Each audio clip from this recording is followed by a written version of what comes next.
All right. All right. Hello, everyone, and welcome. This is the Maker Scientific Governance and Risk Meeting number 158. I've already forgotten the date. Looks like today is the 9th of September in 2021. Joined here by a bunch of awesome people from the Maker community and just generally interested in what we got going on here.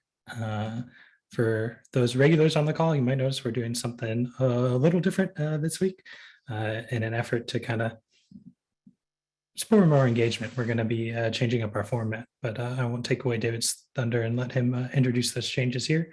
But hi, my name is Peyton. I'm one of the two governance facilitators. I go by Pros11 online. I'll be hosting here, and we got David over there manning the slideshow. So I'll kick it off to him so he can tell you a little bit about this new format we're trying out today. Yeah. Hey, everybody. I'm David. I'm the facilitator for the GovComms core unit here at MakerDAO, and we focus on making information a little bit more accessible, a little bit more digestible, and yeah. And so today is a great example of that. We actually partnered with GovAlpha to do some brainstorming over the last couple of days on how to improve the governance and risk call. And so there's kind of like one big major problem. So the governance and risk call over like the last year has become kind of like this general town hall for status updates and for sharing and for coordinating. And unfortunately, with more and more CUs, there's just not like it's impossible to scale the format of the call in the format that it is now. And so we are making some changes. So here, I put together this slide about 37 seconds ago. So currently, and by current, I mean last week, the call typically runs for about an hour and a half or more. We spend about 15 minutes, 20 minutes on votes, MIPs, and the forum recap. And then we spend the majority of the call, 45 minutes plus, on average, around 9 CU updates. And then we typically leave the last like 30 minutes for presentations and discussion. Now, this isn't the problem, but if you can imagine an additional 2 or 3 or 4 or 9 core units, becoming ratified at MakerDAO, obviously we can't continue to include CU updates. Like, we tried thinking about maybe we can do like dedicated slots for the most important updates, and then we have like the remaining like teams kind of rotate bi-weekly, tri-weekly, whatever it is. And honestly, that also isn't really like the best solution. And we kind of kept coming back to this idea of, like, really, what is the governance and risk call at MakerDAO? Because it evolved a lot over time. It used to be kind of Stephen Becker, the president of the foundation, laying the groundwork for, the scientific risk kind of underpinning of this governing body. And then it became Rich taking over and trying to bootstrap the governance community. And so it became more about coordinating and status updating. And then eventually, as Rich left and Long and Prost took over, during this time, the foundation is dissolving and all of these independent core units are popping up. And so the call is now in this moment where it's like, okay, like it needs to continue to evolve. And something that we're going for in this evolution is, number one, a bit of a shorter call time. So studies show like after about 30 minutes, people's attention really dwindles, and it's a lot worse even after the hour mark. And we're not asking for this call to be 30 minutes, but we do want to make it not be an hour and a half. So that's one goal that we had. We also were thinking to do smarter team updates. So CUs should consider written versus spoken updates. Written updates are really best for completeness, for archivability, for reference material, for complex reports, anything that requires like precision and precise language. While spoken updates, they're better for coordinating, they're better for communicating problems and blockers, they're better for seeking feedback and engagement, sparking discussions. And really, we want CUs to focus on the written update, the spoken update during this call. And so, yeah, you can still achieve the same level of transparency by just putting up the forum threads and sharing with the community what your team is doing, while we should really be reserving our spoken updates and our for the most pertinent topics and the most pertinent kind of things that we should be discussing in a room together, because this Thursday call is one of the it's one of the most diverse DAO kind of like week to week DAO processes that we have. We have a lot of de-siloing happening at this meeting, and so we really want to kind of capture that value and increase it. And so with this new format, I know I've been ranting for a little bit. Let me speed it up. So with this new format, we're aiming to complete the call in an hour and 15 minutes tops, really going for the hour. We're still spending about 15-20 minutes on votes, MIPs, and forum. But now instead of the CU updates section, we're going to devote it to 3 CU update slots, but these should be seen more as like discussion kind of slots. So each team, when they're up, they really shouldn't be talking about their entire team update. They should be talking more about, what is the current event that their team is really focused on? What's the highest priority thing? What's the thing that needs engagement? And that should be really the focus of those 3 CU update slots. And then the remaining tail end of the 30 to 40% of the call is going to be reserved for special presentations, and then for open-ended discussion at the end of the call, as it always has been. And yeah, that's a brief with an asterisk note on the changing of the format of the call. And so I'm going to pause there and see if there's any like questions. I also haven't been reading the chat, so. David, I'm not sure if you mentioned what was the objective of the call or the scope. Yeah, so the objective of this call, governance and risk. Right. Yeah, so the objective of this call is to get everybody, like we're kind of like the internal stakeholders at MakerDAO. We're the CUs, we're the teams that are really like working on pushing the protocol forward. And so the way, like, I think the definition of this call still needs to be sharpened. I don't want to say that I have a perfect one already drafted up, but it should be around the governance and risk of the protocol. So like, yeah, we're trying to keep it really like close to the title. You know what? I'm gonna pause there. I'm gonna come back with a better answer after I think through it a bit. But maybe like Pros or Long, you guys have some thoughts on how to answer that a little bit better. No, I was asking because you said that we should focus about does this fall within the scope of this call? But if we don't know what the scope is, then the answer is maybe or yes, absolutely. Yeah. Well, I mean, the real idea is like, this is a place where you should share updates and discuss things that you feel need to be discussed with the other parts of the organization. Like maybe your team is, maybe in P, like I'll use P as an example. Maybe they're working on like a very specific module, but they need, kind of input from growth about whether, on the business side, if it's feasible, right? If it's going to have users, like, so I don't know. The way that I see it is it's more about de-siloing information and really kind of prioritizing this time that we have for the highest value, highest priority things that we need to talk about as a DAO. Right. Yeah, And I that's don't think pretty anyone vague. will. That's pretty vague. I No, know. I don't think that anyone will disagree with that. It's more about. Yeah. I think that it's good if we're all on the same page and Agreed. have this call to do whatever it is. If it's to update MKR holders, then we do that. If it's for internal coordination, we do that. Yeah. But I think it would be nice if it was clear for everyone. Yeah, the general move that we're making is we're stepping away from using this call as an update call, because generally speaking, like we're going to have we have 9 teams right now, but we're going to eventually have 15, 20 teams. And the idea is if you're a stakeholder and you want to know a specific thing that's happening, you should be able to find that through the written publications of the different teams. You don't need to go search in a video or a call. You should be able to find like the precise information you're searching for.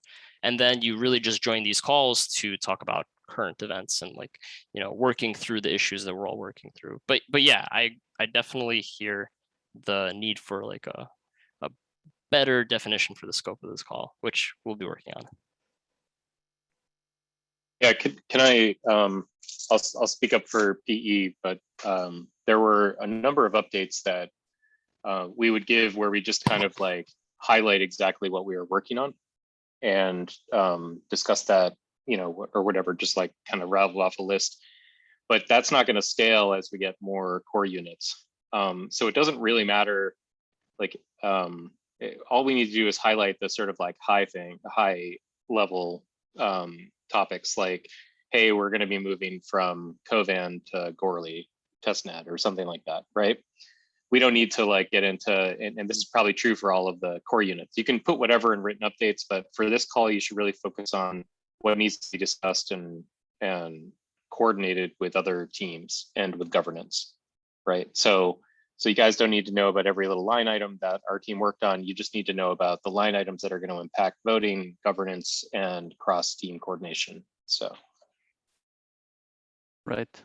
And just for the record, David, I'm not expecting you to fix this. I think it's something that we should do between all. But as Vaudo was saying in the chat, I think it would be nice if the audience was more explicit, if it's more us or the core units and contributors than the MKR holders. Yeah, absolutely. And just a note on that, like we were definitely mindful about thinking who is the audience of the current call. And it really is, core units, contributors, perhaps a few MKR holders, but really like we're not sharing all the information for the MKR holder here. Like that's not the purpose of the call. The purpose of the call is to like, figure out if we're managing the protocol well, figure out like how to move forward on things that we're stuck on. It's valuable when we're all in a room together. And yeah, it's definitely a work in progress and we're going to sharpen it up. Yeah. Thank you for your comments, Juan. Definitely. And to provide just a little bit of, I guess, governance perspective, like this is a very unique opportunity that we have this many makers, stakeholders active and engaged together in the week. So one of our goals was definitely to kind of change the format to encourage a little more discussion and debate potentially. As a lot of the core units will face judgment calls, will face kind of situations where they really do need community guidance. And I think the forum is great for kind of like longer term, taking time to hash things out. But having the ability to get questions answered live and discuss different ideas is pretty unique and a valuable resource. So yeah, definitely open, and I do believe that this new format will help us take advantage of that a little better. Yeah, absolutely. All right, so we can continue discussion about the format change and potential future changes and the definition of the call offline. I'm gonna no longer take up the time here, and I'm gonna hand it off to back to Peyton, I guess. But here's the contents of the call, and I'll give it to you here.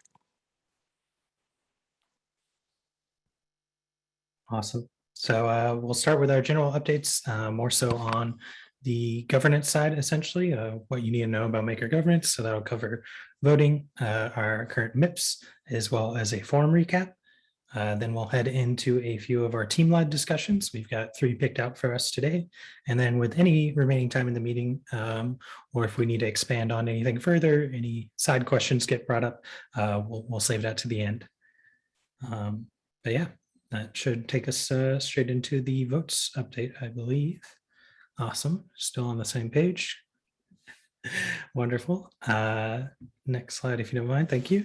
So as far as execs goes, we did have one that was put up last Friday and almost immediately passed the next day on Saturday. So if you haven't got a chance to look at that, a few of the things it did, it decreased the flashment toll, increased the PAX PSM debt ceiling. We distributed some direct budgets manually to the core units, as well as set up several DSS vest streams, both for DAI budgets and for MKR vesting purposes. So you can see that on our voting portal. It is linked in this slide if you're on it afterwards.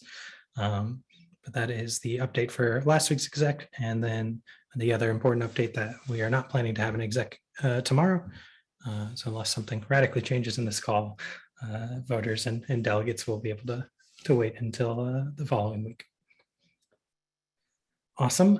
There are some poll things. We did not have any polls conclude, so no poll results this week. However, there are still 2 green light polls active. This would be for Rare and Rye. I believe the voting ends a week from Monday, so that's going to be September 20th. So do make sure you get your votes in before that. And as Pablo is about to detail, we will have a ton of polls coming online on Monday. So do pay attention from the governance side there, and we'll have Pablo walk through some of the things you'll be able to vote on. And Pablo, think I saw you in the audience. Good to take it away.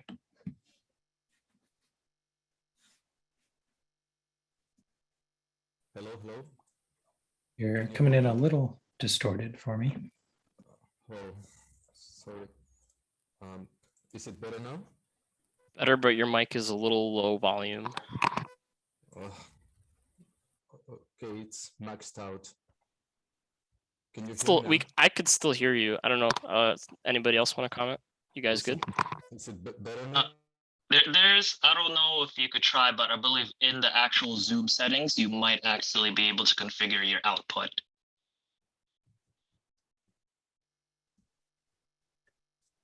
Wouldn't be a decentralized meeting without a little bit of tech issues. So take your time, no worries, Pablo. And sorry to be the bearer of bad news. I'm loving the discussion in the chat about you know, the composition and the purpose of this call. I'm definitely like copy pasting this into my notes file and digging through it later.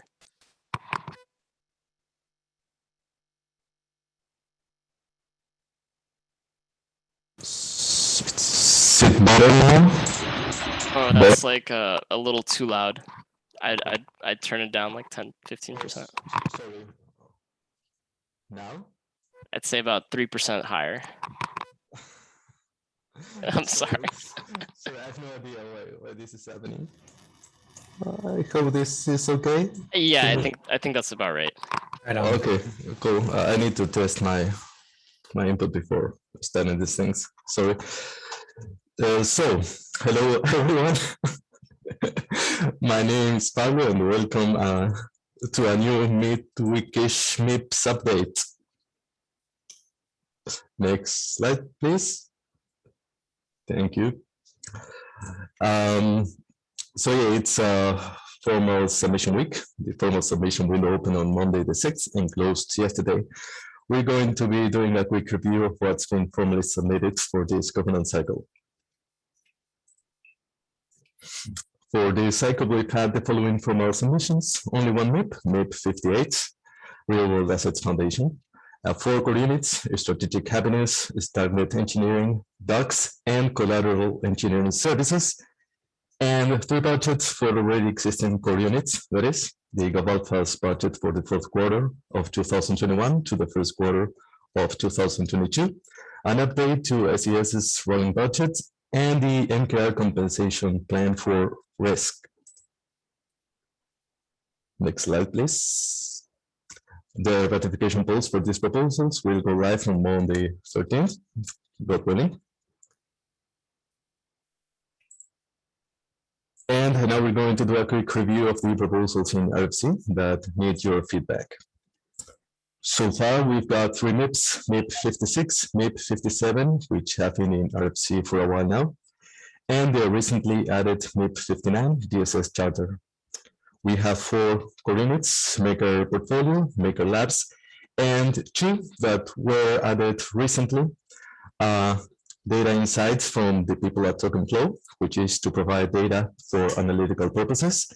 DECO Fixed Rate, which is to help integrate the DECO protocol and maintain that integration to implement fixed rate faults. And 2 budgets, content production and growth. And finally, we'll do a very quick review of important MIP framework related dates. Yesterday was the latest date for the start of the feedback period. Any proposals posted past that point will have to wait until October's governance cycle to be formally submitted. As mentioned before, ratification polls will go live on Monday 13th and run for 2 weeks. And the next formal submission window opens on October the 4th. Parenthetically, we still haven't received any feedback regarding the MIPS portal, but that's okay. So no news is good news. Thank you very much, all. And that's pretty much all from me. Thank you. Appreciate it, Pablo, and thanks for working through us on the mic. Sure, it felt a bit like an initiation, but Sorry. thank you. Awesome. Brings us to Artem with a quick form at a glance update. Hey guys, hey everyone. So Welcome to the Forum at a Glance, a weekly review of what's happened on the forums this week for the week of September 3rd to September 9th. Today's presentation will be a little shortened, as you know, in respect to the GNR call optimization. So I will begin with the top announcements. First off, Aaron from TokenFlow announced the incorporation and launch of TokenFlow Insights. They are incorporated in Switzerland. Their company goal is to become the leading provider of contextualized analytics for the DeFi ecosystem. Next up, the multi-collateral DAI voting tracker shows different information compared to the official voting portal right now. So after some inspection, Thomas from TokenFlow Insights and the Dux team worked together to help redefine and further clarify the voting algorithm along with its rules, and it's all posted on the forum. Next, we have MakerBurn, who posted an update mentioning changes that were made to the MakerBurn website. New features include chart grouping, toggles for collateral charts, an extended menu, and more. So check that out. Moving into the top 3 discussions of the week. Delegate compensation has been discussed since the launch of delegation, following a set of informal polls that showed the majority of the community agrees to compensate delegates. Joshua further ties the knot by asking the community how to compensate the delegates. Next up, we have a first-time poster, Leslie, who is proposing to integrate footprint data analytics with MakerDAO. Footprint is a powerful and easy-to-use analytics tool that can uncover and visualize blockchain data. And the third discussion from Akiva from the Open Market Committee presents a solution to use pairwise protocol for the provision of fixed-rate DAI loans of arbitrary terms on MakerDAO, which can also help solve the impossible trinity. And we're going to move on to our 3 active signal requests right now. One of them is actually closing tomorrow. Nadia is signaling by asking the community whether we should launch the Nexo institutional vault. The signal closes tomorrow. It also contains a lot of continued discussion on the forum. Next up, following discussions to offboard USDT token from the Maker protocol, Monet supplies signals to the community asking whether we support the parameter changes he outlined in his signal request post on the forum. And finally, Shupi is signaling to adjust the buffer to help prevent it from filling up in the case of liquidation penalties collected during a significant market drop. For more information on Forum at a Glance, check out the post. It has a lot more discussion, some more information like the 3-point summary, ongoing initiatives, and help wanted. That's it. Awesome. Yeah, appreciate it, Artem. I'll see if I can grab that link during the start of the next topic here.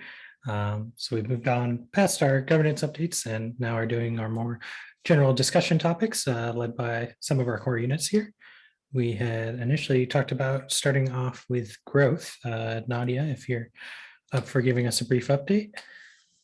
Yes. Hey, everyone. Well, before starting the discussion around the institutional vaults, I want to give a warm welcome to Felipe Mori, who's here in the governance call. Is our new integrations leader, who will be helping us with everything related to the technical questions that our partners have every time they want to integrate the Maker protocol into their project. So say hello to him, and Borban, again, he will be contacting you for the happiness airdrop. And now going to the institutional vaults discussion, although I will be posting the weekly updates in the forum. So like any question regarding that, I'll be checking the forum and answering any questions you have there. I also posted a question for the community because we are sponsoring the ETH Online hackathon, and we are allowed to give a name on the prizes. So for example, we want to give a prize to the team who can, I don't know, like help us to develop the best keeper, or help us to integrate the protocol with something. Any ideas are welcome, so please post your ideas in the weekly updates of this week. And coming back to the institutional vaults discussion, as someone said before, tomorrow is the last day to participate in the signal request. And I encourage you to go and vote, because we depend on that results to start the polling, and then the executive vote to start offering the institutional vaults, not just for Nexo, but for others. Our idea in growth is to, after we have this institutional Nexo vault, is to go through all other these institutions that, as I explained in one of the posts, for us, institutions are crypto companies, crypto projects which have a large crypto treasury, mainly in ETH and Bitcoin. And we are going after them because when we reach out to the more traditional companies, it's a little bit harder to start a conversation regarding, okay, just do you want an institutional vault? You can use the Maker protocol, but then it appears the KYC problem that we are having with these more traditional companies. That is, yes, we want to use the Maker protocol, but we need to sign an agreement with an entity, and who is that entity that represents the Maker protocol. So we are struggling with that, with these more traditional companies, but we are working with a legal team and the compliance team of these companies to try to find a solution for this big challenge that we have, because we are sure that after we find a solution for this, we will be able to open this institutional vault solution, not just to these nexus that are around the world, but also to the more traditional companies who are told us that they want to interact with the Maker protocol. And I think that's also super valuable. And it's good to know that these traditional and important companies, and like in the financial industry, are interested not just like experimenting with DeFi, but also starting like getting liquidity from the protocol. So that's also good to know. So I want to know everyone's opinion. I thought that after the economical impact of the institutional vaults that was posted by the Real World Finance team, the conversation that came from that post was super interesting, and it gave us a lot of ideas of what else we could implement to improve the way how we see the institutional vaults. So that was awesome. But my main concern right now is that if we start changing the way how the proposal is by now, we have to ask Nexo if they agree on these new parameters, which it's okay if it's what the community wants. But I think we all agree, including Nexo, that this is the first iteration of the institutional vaults, and we are going to discover if this is good for us, if this is good for them, and improve this product with their help, which it's also something that for me is very interesting when you co-create a product with your users, because we are receiving direct feedback from their side. So that was just what I wanted to say about institutional vaults. Now I want to hear your thoughts about that. What are the main things that people have brought up against institutional vaults, and also things that people are seeking to clarify before moving forward?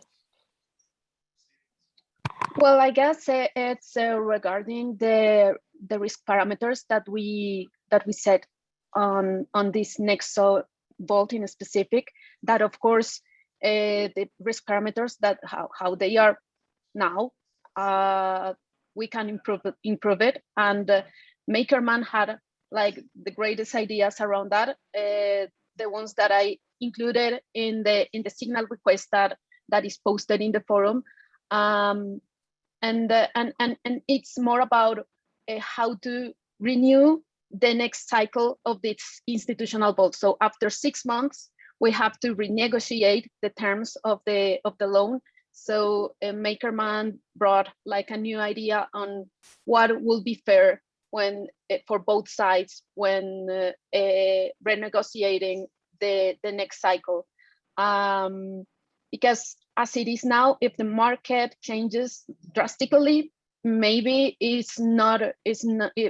won't have like a good position against the market, against Nexo, because if we are giving them such a small stability fee, but we have to increase it because of the market conditions to the regular bolts, maybe that could be seen as unfair for the community in general. So that's one of the biggest concerns there. I don't know if someone else in the call wants to jump in and add something. Yeah, I can chime in here. So there's definitely one of these risks where if this exposure towards fixed rate vaults is becoming too big, we might risk on the regular vaults, increasing stability fee too high, and this is definitely not good because these are still our core users.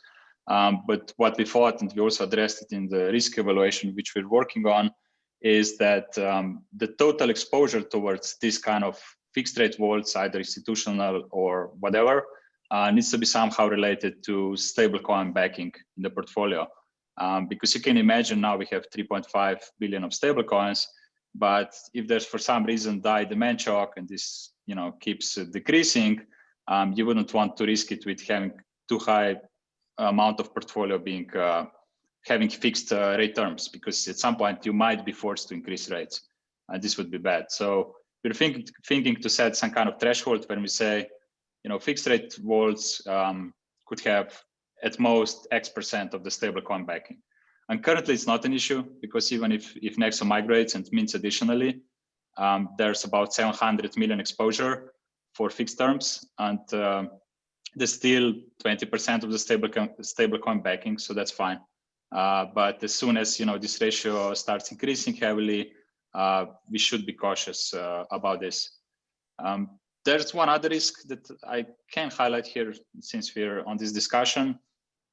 There's this implementation of Dss Charter that's being mentioned a few times on this call. For those who are not aware what Dss Charter is, it basically forbids the borrower to mint additional DAI or withdraw collateral below certain collateralization ratio threshold. In Nexo's case, so in this institutional vault's case, this would be 200%. And this just means it cannot mint more, but liquidation happens at 120%. And there is one potential issue that we also are addressing in the risk evaluation.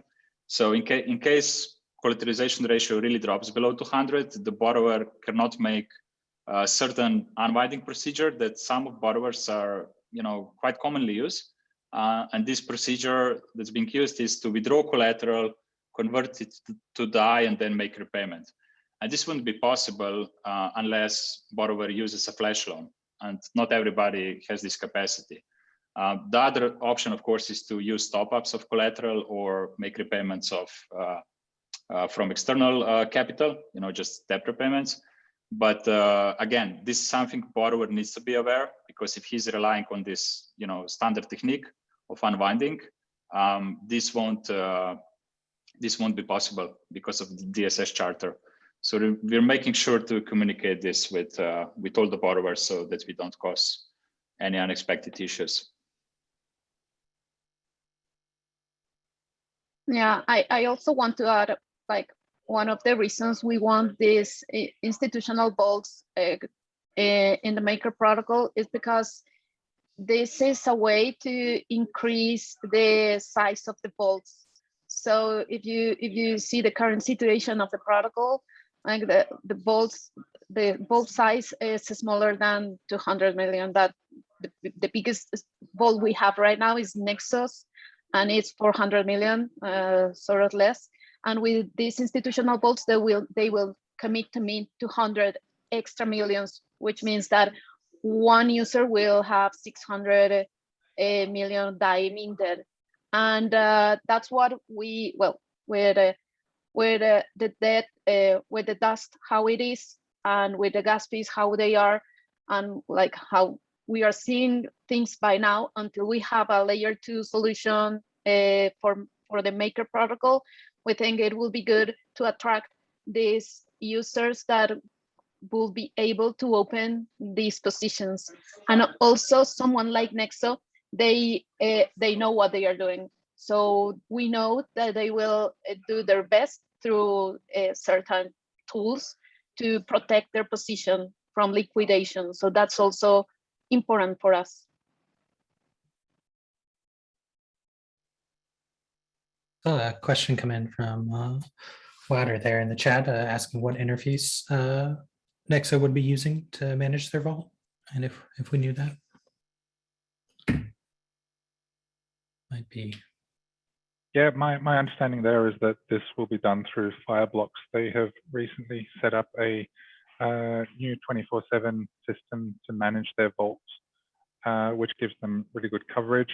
We also had a call with them today, which was on the technical side and was really positive. They are looking to increase the vault size, and we walked through what the migration would look like using the executive, and what future automation practices would look like as well, using Fireblocks and also some other backup systems that they will manage internally with potentially multiple different individuals to manage the event of a large market drop. So we will be reviewing some of the backup systems they have. Yeah, if anyone else wants to chime in, it was a really good call, positive. They were really keen, looking forward to this passing. So yeah, looking forward to get the rest of the governance process completed and getting it in.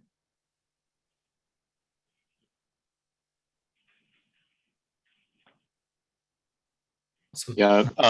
Did you, Peyton, you had asked if Brian or I would chime in on adding some color philosophically. First of all, I think Nadia does a great job of like kind of covering the sort of trade-offs of adding institutional vaults.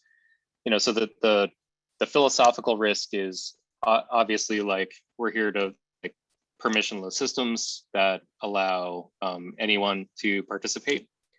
And by creating these sort of permission systems, we end up in a similar model to what the old financial system looks like, right? So you take something like Blackstone that owns BlackRock, they get these sort of like close proximity, zero interest loans to central banks, and then they use that funding to go and purchase like single family homes in the United States, right? And they can do this and they can offer like 20, 40% over asking price because they have a 0% interest rate loan, whereas the rest of the people that want to buy this stuff are at a 4%. So it is a bit of if we aren't aware of that risk, it's a bit of a giveaway to these large institutions, and is sort of like antithetical to the sort of permissionless drive. I think Nadia brings up the trade-offs though, which are important. We know that Nexo can manage their vault better than, let's say, a normal user, right? They're much more professional about it, and so that actually does indicate that they probably deserve a better, you know, risk assessment, or let's say interest rate or whatever, right? We need DAI supply desperately, and all of this doesn't really matter because L1 DAI generation is pretty much priced out the small guy anyway at this point. So hardly any like small users can even participate. Dust limits are way too high. Gas is way too expensive. And so I think that we just want to pair whatever strategy that we use here for institutional vaults with making sure that we have the intention to deploy multi-collateral DAI on a layer 2 network so that we can begin to offer what we used to offer during the bear market, you know, $20 or 20 DAI positions and stuff like that on L2, so that we can stick with the mission of being a decentralized, censorship-resistant, permissionless protocol. And yeah, that's it. So that's the philosophical side. I'm also very excited about the institutional offering and looking forward to working with Nexo to do it. So yeah. Yeah, is my mic working? Can you guys hear me? It is, yeah. Cool. Yeah, so just branching off of that, Mooney hit the philosophical part. right on, right? Like we want to be a permissionless system. I think Dss Charter from a technical perspective can get us there. Like we'd be rolling it out for Nexo to start with, but because we've got this two-tiered collateralization ratio where you can't draw a die beyond a certain point, but then the liquidation ratio is much lower, that doesn't necessarily help the borrower as much, but it does give us some assurance that these vaults are going to be over collateralized within a certain range. And so we can reduce the rates and potentially attract larger participants on fees. And there's no reason why that couldn't be a permissionless offering going forward. So think of Nexo as kind of just the beta test for this. Guys, since my name was mentioned here, can I chime in a little bit? So I'm for institutional vaults. I'm for RWA. They're the big numbers, right? And I think we can do some better terms. I like the idea of having a buffer generally. You know, this difference between the liquidation ratio and what they need to maintain. The biggest issue here is this impossible trinity thing, and you don't get out of it. We have a permissionless protocol. We can't control liquidity moving around, and then we have rates to basically deal with the last situation. I'm trying to think of the third one, but all we have left is rates at this point. And so as soon as we start locking rates down, we're kind of stuck into the PSM soaking up the rate difference until it gets exceeded, either by running out of stable coins to peg the thing or by running to the downside. And then we can, if we can't adjust rates, then we can't sock up liquidity. Sure, we have the DSR.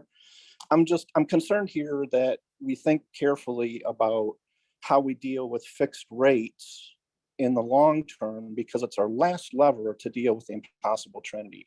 But I am for institutional vaults generally. I just wanted to do them in a general way rather than making special cases for special people. I was thinking of a 200 to 2 billion vault, you know, and then go from 2 billion to 20 billion, whatever. I don't want to have to deal with each case individually. Let's just deal with them all out of the gate and then think about this interest rate issue and locking and terms and all that jazz generally against this impossible trinity issue. Otherwise, we're going to get stuck here, and the stick is going to be on the peg, which is going to hurt everyone, every stakeholder in the ecosystem, is if this peg flies high because there's no more stable coins to fill the vaults. Hey, can I just like hop in? So I think you raised some good points, but I think with regard to this particular proposal, I mean, the real danger is that the interest rates can't float up fast enough, in which case we're not going to be having a problem with the PSM emptying. It would, and I doubt Nexo would ever argue with us if we decided to lower rates faster than we agreed to. So those are some great points, but I'm not sure that this particular proposal is really going to, like, the pressure would not be in the direction of a downward pressure on our peg. I don't think. I'll have to think more on it, but I don't think so. Well, technically, the idea is to put downward pressure on the peg by getting more die issuance. So since we've been above the peg for a year and a half, the PE team specifically is just entirely focused on new methods of generating die to try and push that down. That does potentially create the issues that MakerMan alluded to on the other side of the peg, which we would have to deal with there, particularly, raising rates where possible, and then, the DSR as well to sop up that demand. But it's not a problem we've had to deal with in a while. So we've kind of been focusing efforts on the other side of the peg.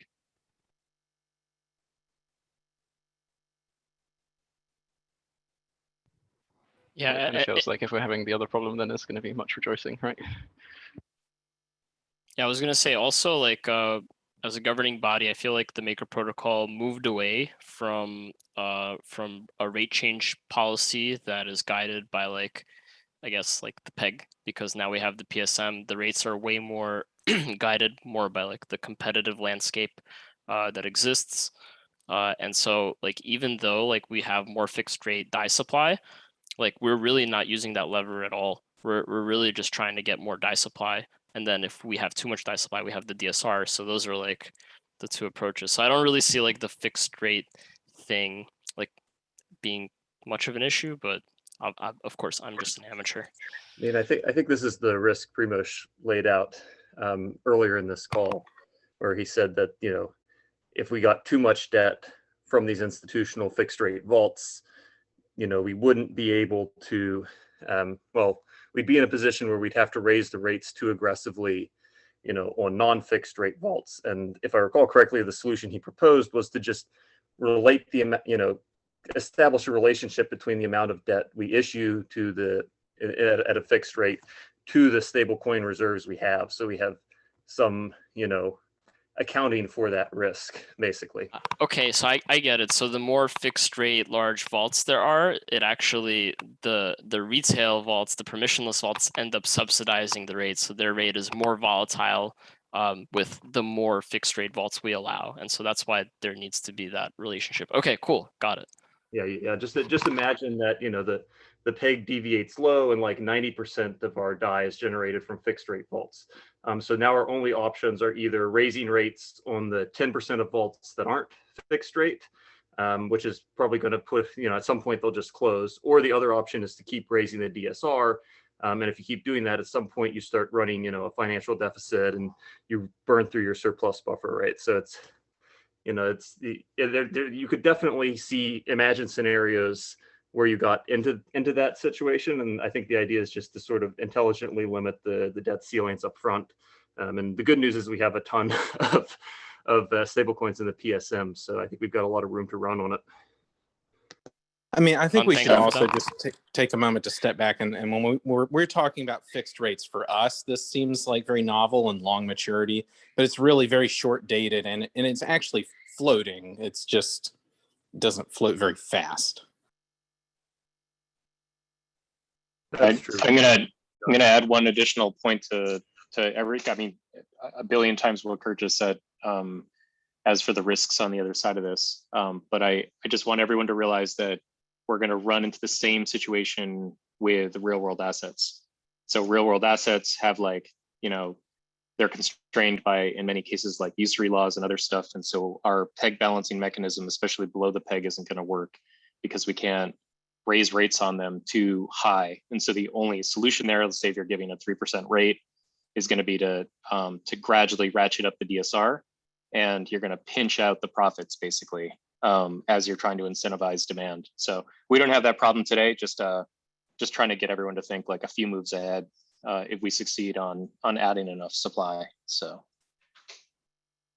Yeah, let me just add the last thing here. So it's basically peg and capital controls. They're the two pieces of the impossible trinity. What's left is rates. And if rates do not match the outside environment, there will be capital flows, because you can't stop them, that are going to move into or out of these PSMs. And the PSM is limited by the total stable coins available to the high side, right? And the low side, sure, we just talked about that. I'm just saying it has potential unintended consequences if you can't move rates with respect to this impossible trinity and the capital flows. That's it. I'm warning you guys. Pay attention. We cannot have these rates locked and be for long periods. These rates must move with the markets to manage the capital flows. That's it. I'm going to leave it alone at this point. Right. Definitely appreciate all the discussion. Seems like you heard from a lot of voices, and that's really awesome. We do have a couple other topics planned, though, so I think I am going to push this aside. If you do have other thoughts, we might have time for later, or perhaps it would be a good use to spin up a new forum thread and get some thoughts on paper there, as it were. Also keep in mind, this conversation is going to be posted in a semi-transcribed form by the summaries team in 2 to 5 days. So look out for that on the forum as well if you want to read through this convo. Awesome. So gonna kick us off with our next topic then. I'm not sure if Oracle's or Risk wants to lead the way, but we want to talk about offboarding collaterals, specifically in terms of costs and the risks surrounding it. If that's a good enough primer for either one of you to jump in on. Yeah, I can actually start. I'll also make 2 short updates. What we are currently working on that's kind of important is we are thinking of changing auction parameters. specifically for top tier vaults. As you may know now, the expected duration of auctions is 40 minutes. This was set quite conservatively at the beginning because of potential network congestion issues. And then on the other hand, we also know that longer auction duration presents more market risk. So we decided to propose a bit faster execution, also because the recent performance of auctions was actually very good and promising, even better than months ago. So this means we likely propose a set of parameters that will lower duration from 40 to 30 minutes. It may not be a meaningful difference, but actually it does increase the auction throughput a lot by 25%, especially if you're going also to increase one other parameter, which is the whole parameter, the pending auction amount. So yeah, changes to follow next week. I'll write about pros and cons of this, but I'll also prepare a signal request. And then one other quick updates to our risk dashboards. We've started creating this risk scoring methodology for all vaults. And basically, when you look at this liquidation curve at our dashboards, when it shows how many vaults and what amount of debt gets liquidated at certain price, we started including data from DeFi Saver. So basically, we can see now, if price drops by X%, how many vaults get liquidated and which are protected by DeFi Saver. And DeFi Saver now protects more than 200 million of debt, which is really good. And in addition to that, we also create another risk scoring. So to keep it short, basically for every price drop, we'll have a really good estimation of which users are safe, which are not, and whether we need to change some of the risk parameters. And then onto this topic, I can give a bit of description why I thought this topic matters. So you may know community voted to offboard, I think around 8 vault types about 2 months ago. Then Growth proposed to first have discussion with these teams behind these tokens to see whether there is any potential, to mint more DAI, so we don't need to offboard them. The main reason why we wanted to offboard them was because of Oracle costs, and I believe Nick will talk about it later. And of course, Nadia, on the other hand, also suggests to keep some of the collaterals because she sees some business development benefits. So from the risk point of view, this is really more about Oracle costs versus business development benefits. But I can say that looking from the risk perspective, I can't imagine these lower tier collaterals such as 0x, Loopring, BAT, Mana, and so on can have high debt ceilings. Even now, although some of them are fully utilized, so 0x is fully utilized at 3 million, Mana at 5 million. We are a bit hesitant to propose increasing debt ceilings because those numbers are pretty much in line with our models. And just to give you one example why these collaterals are a bit risky from auction perspective is that on-chain liquidity is really low for some. So for instance, if you want to sell $2 million of 0x, you would incur 45% slippage if you would do it on-chain. So this is really a lot and this is dangerous.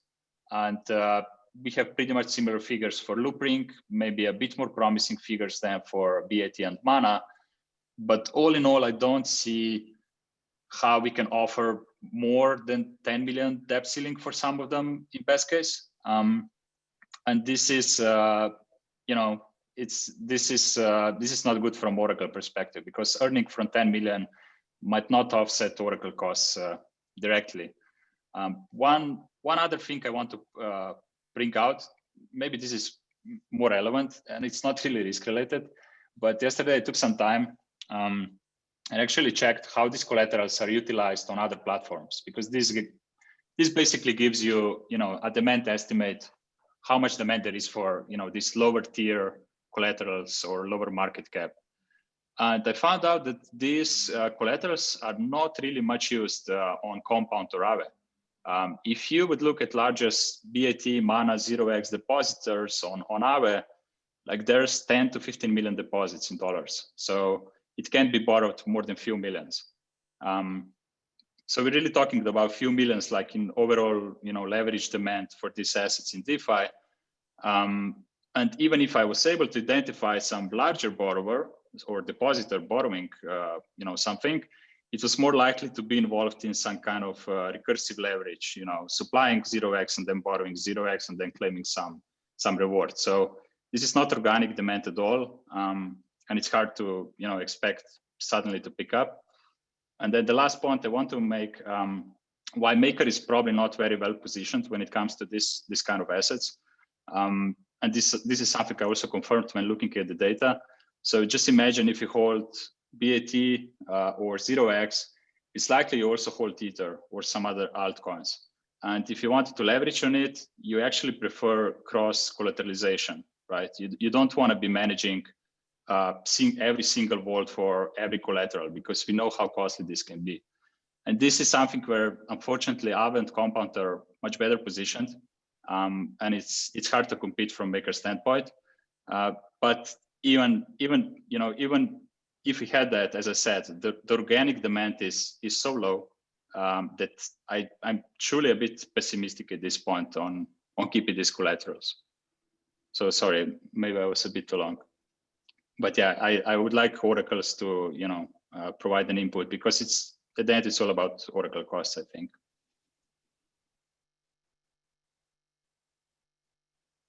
Yeah. So I think we've been talking about this for quite a while, right? That with high gas costs come really high kind of associated oracle costs, and that at least on layer one, that this is really only sustainable for collateral types that bring in significant amounts of DAI, or at least have the potential to in the future bring in significant amounts of DAI. And I don't actually understand why this has taken us as long as it has. I think we need to have really simple internal processes for just being like, oh, we want to offboard that, and a month later, like having this thing offboarded. And I think, going through it the first couple times, right, there's a lot of kind of pain points and kind of edge cases that we need to consider, right, with vault offboarding and all that. But I don't think this should be that controversial, right? It's we did an experiment, we onboarded some tokens, they didn't get a lot of traction. Even the liquidity profile of those assets doesn't look like they can even support much traction, even if we did get it. And so we offboarded. And so, this is not really the exception. This is rather the norm, right? Like there are very few tokens that we've added in the past year or two, right, that have been very successful, right? We had some successful ones like Wi-Fi and maybe the Link token, right? But for the most part, onboarding most of these DeFi tokens did not yield very good results, and so I don't think it's quite controversial to offboard them.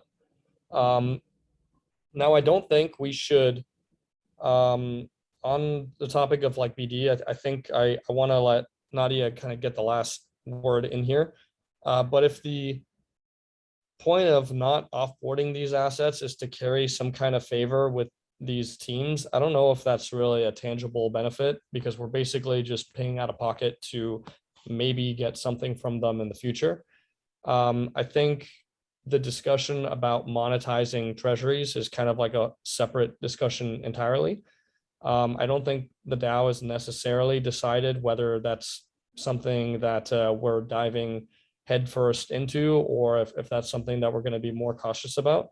But I don't think you should kind of keep these assets onboarded because maybe we're talking to those teams to monetize their treasuries. I think those are kind of two completely different things. And so you offboard them, and then you talk to them on the side about maybe reinstating a new vault with new risk parameters, right, to monetize their treasuries. But other than that, I'm kind of very bearish on most of these tokens, and I think we should kind of onboard liberally, but offboard liberally.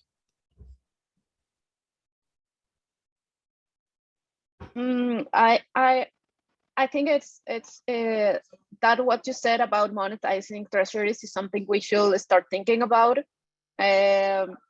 maybe it's like a parallel conversation, a parallel discussion that we should have, because I think that's a very interesting product for Maker if we decide to do it, because there are a lot of, well, we saw it with Polygon. They were interested on instead of having the Matic vault, actually they were interested on monetizing their treasury. And I think that's the situation of most of these tokens. And after what Primoz said, that these tokens, they are not that much used in other protocols. Well, so I think the only user for these vaults will be the treasury of these vaults. So I think we should have a conversation about if we want or not provide a solution to monetize treasuries.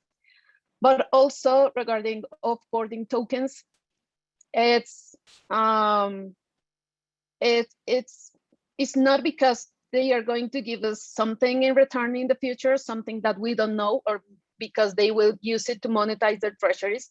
Actually, when we talk with Loopring, they want to have the Loopring token in Maker, because they want like to help us. They will launch this tool that I don't remember the name, that will provide a service to people who will be using the Loopring network to interact with layer 1 solutions. So in the layer 2 Loopring, you will be able to open a Maker vault using this tool they are creating, and that will be launched at the end of the year. So I think we can work with them together to create campaigns around that, and to attract more Loopring token holders to use this new tool that they are creating to open positions in Maker using that bridge that will allow them to use a layer 1 solution. That's something that I find interesting, and I think we can take advantage, because it won't be just for Loopring token holders, but it will be for other tokens as well. So I think that's interesting for us to open new opportunities for people who can open a vault on layer 1 to use that tool. Of course, we could decide to offboard the Loopring token and whatever, but I think that instead of, and that's the vision we have in growth, instead of just putting a proposal in the forum and accepting a collateral, we should create partnerships. And that is what we are doing with the PSM. Instead of just we think we should have Pax USD and Gemini USD and Binance USD and the PSM, I think what we have to do is have a conversation with them and set agreements with these protocols. And that's what we are trying to do with these other tokens that we want to offboard. And it's interesting because we had the example of Kyber, that they are not interested in being part of, I mean, they don't care. It's not that they are not interested, they don't care. So it's not worth it. And maybe if we just offboard them, it's okay for their community and for them, and that doesn't move the needle. But for the other protocols, I think there are things that we can do, and there are things that we can get in return of having them in the protocol. So I think it's important for now on, not just onboard collateral just because, but have agreements with these projects and try to establish long-term relationships with them. Although I agree with you, Nick, I think it doesn't make any sense to have any token in the protocol, but I also think it's important to have a conversation with them, and if they want to be in the protocol, well, we can take advantage of that and try to do more things with them. And I found interesting that as soon as we talk with them, they started using the protocol. So that also it's important to know for all of us, we have to have these open channels with these protocols. So I think you made a lot of good points, especially with when it comes to onboarding, really having it MIP partnerships with projects, right? And getting concessions from them and guarantees of what they're going to do. But we've also seen, like as is the case with Polygon, right? Where we did onboard them and then they did absolutely nothing and followed through on none of their commitments. So in terms of like trust, I'd say I have very little trust for any of these projects. And so when they say, oh, at the end of the year, we might be releasing something and it's gonna, support Maker and blah, blah, I have very low trust when it comes to that.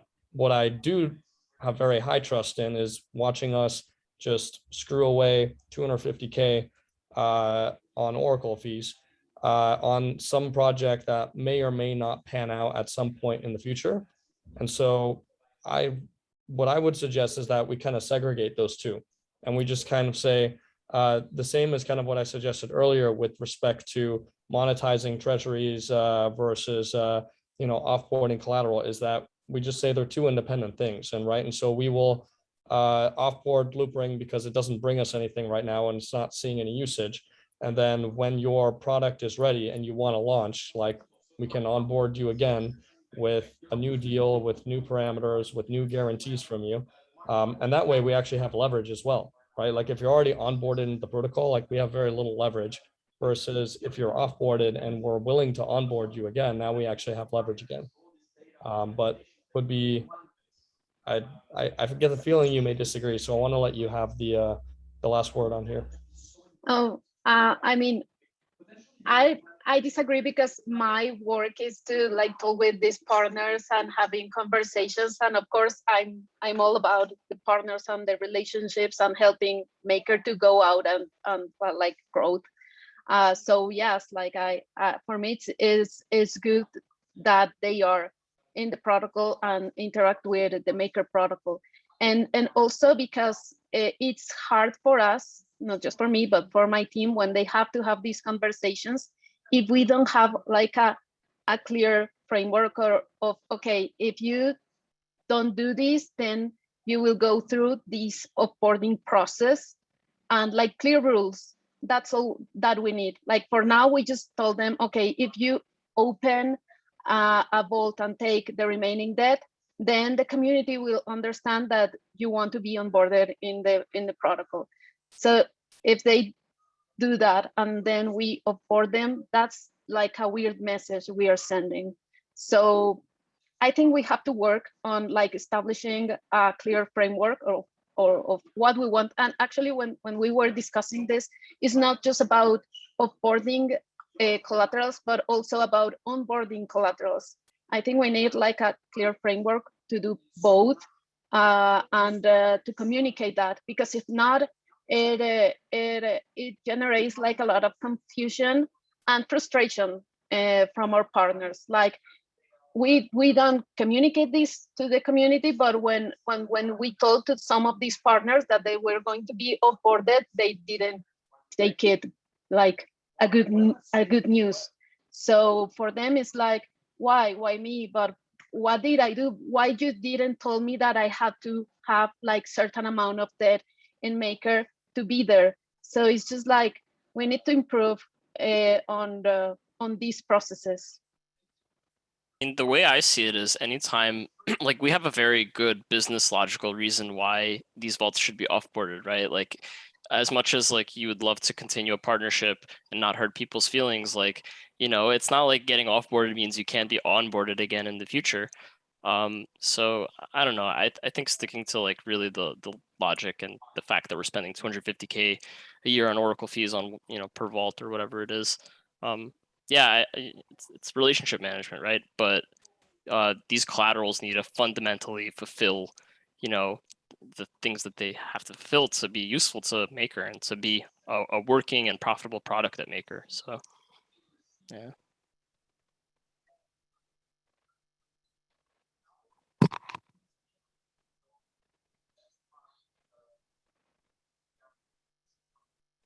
Like I like what Kurt said a lot in the chat, and I think a lot of people also like what he said. He said my aside here is that we shouldn't be focusing on the next, we should be focusing on the next 10x die.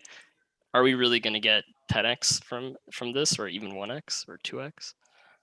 Like, what's our floor for our interest, right? Like, is it $30 million coming out of a vault? Is it 100 million?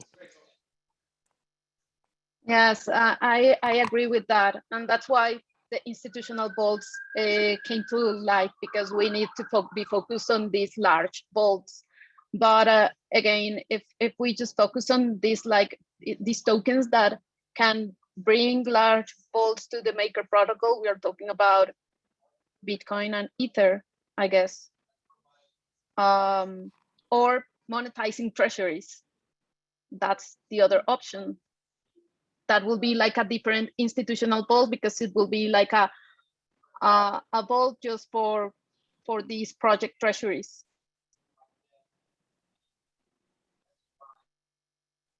I'm also curious about what Peyton asked. Like, can we make like smaller people that want to be part of Maker like subsidize themselves to be here? You know, can we have them pay for their own Oracle costs?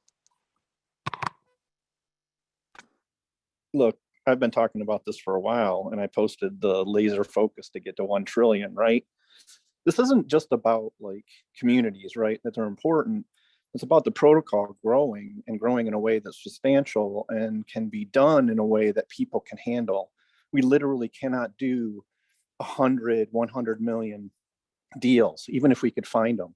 We need to do $1 billion deals and focus on those, and then focus on putting things in line to do that. And so a year ago, I was saying, oh, MCD, everybody's like, oh, it's great, we can add every collateral. I'm like, are you crazy? You're going to add every collateral that's 500,000, 100,000 DAI, and what are we going to get for it? And here we are today asking the same question and getting rid of stuff that I was like, let's not even bother with it. I'm back to one thing. We need to compete with the rest of the protocols the way they're playing. We need to issue a reward token, and we can bring that 10% WBTC over at Compound over to Maker, or to get some bigger collateral types in here that want to play, and just focus on the big players. I really wanted to figure out what happened with Polygon. I don't understand. They could have been a next player here. And next year we want, you know what I'm saying? Like, we need to focus on the big players, because we don't have a lot of people and a lot of time to mess around. And we're spending a lot of money on oracles and other stuff. And so I'm just like, let's get the laser focus and figure out how we're going to grow this thing the next 10 billion, and not do it 10 million at a time. I mean, we're bringing our RWA players in like that because we kind of have to, but these RWA players, I know at least one of them very well. He's looking at the 1 billion mark, but it's going to take him a while to get there. And I think we need to think about it from this perspective, because we can't grow this way. I want to expand on the comment I made there about focusing on the next 10x. It's, you know, also the time and energy we spend like here arguing about should we offboard these things or not over what 250,000 a year in Oracle costs or something, or is that a month? What I heard that number. I don't know whether that's a year. Okay, a year. Think about the revenue that would be brought in by a 10x of DAI supply. Like, maybe we should just be working on that, and we should just eat the cost of, you know, some of these smaller things and say, okay, that's a legacy thing. But, you know, we need to grow, we need to focus on that.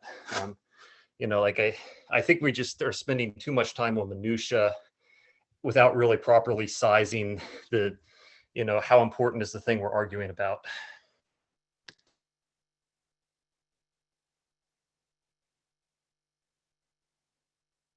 Yeah, to Kurt's point, like offboarding is additional overhead for protocol engineering. However, there will come a time in the future where we do have to offboard things for very real reasons, and I think we can streamline that process. It's just, you know, in the short term, there's some growing pains as we build the tools to solve that. Look, but we're gonna need to build out those internal processes anyway. So and it's gonna be painful the first time or two, but may as well just do that now. We can't put off offboarding just because we don't want to deal with that front-loaded kind of overhead. I mean, I think we are proceeding, right? Like, there's a signal up for like KNC, which is the one we're definitely offboarding because they migrated the token. So like, we'll do the thing we said for KNC, right, and then see how well it works. Assuming it's all good. Yeah, but I don't think this. Let's see. We've been talking about offboarding for months now. it shouldn't take this long. It should literally be like from 1 month to the next, like we decided as a community to offboard, okay, let's offboard. Like I don't understand why we're wasting so much mental operations and just time overhead on offboarding all this stuff when it should just be so much simpler. Yeah, that's kind of my point. There should not be this much discussion about. We bike shedded enough on it, right? Like either do it or just say we're eating that cost to scale, one or the other. But let's have people spending their time on more productive things. Well, just to give you an idea about like clear processes, we received the other day a message from Binance that they want to delist the pair MKR BNB from Binance because it doesn't have enough liquidity. So they asked for a fund to increase liquidity on that pair to keep it on the Binance platform. Maybe that's something we could do with the collaterals we want to offboard. Or it is important to have like a clear framework of when we are going to offboard a collateral and what are the next steps for the other part and for us.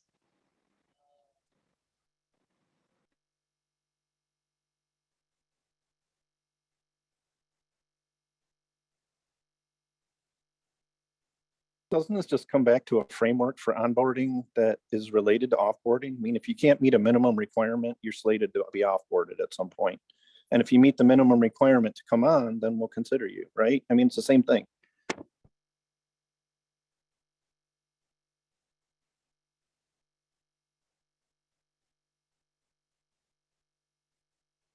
Awesome. Well, I'm noting the time here and appreciate all the discussion and different voices. We talked and we will be pushing the next topic we originally had till next week. So for those of you who are here, you can have like a little 1 week's head start. It'll be on the topic of migrating away from Rocket Chat, given the posts that were made, I guess, about a week or two ago now in the forum and in chat. So unless there's any last questions or discussion topics, I think we're probably looking to close out here. And if you have recommendations or requests for discussion topics, don't hesitate to reach out to like Peyton, Long, myself. Yeah. Yeah. Also, if you have feedback on the call formats, I guess leave it in the forum on the call thread. A huge thank you to all the people that wrote in the chat, like the way that they see the call and how they experience the call and what they think the audience and what the call is about. All of those notes go a long way. And so, yeah, we're gonna continue tightening the scope here. And yeah, I really also enjoyed the way more level of discussion today, Chris. Right on board with you, man. Yeah, so we might be playing with it a little bit more as we like find our footing here, but really appreciate everyone participating and the great discussion today. Jerry posted a reminder in the chat that in about 30 minutes, we do have a technical dive into centrifuge and tin lake. So do be on the lookout for that call. If you're watching this on YouTube, it might be the next video online. Take a look. So thank you everybody for coming out today. Really appreciate all the input, and we'll see you in the forums and in chat. Have a good one.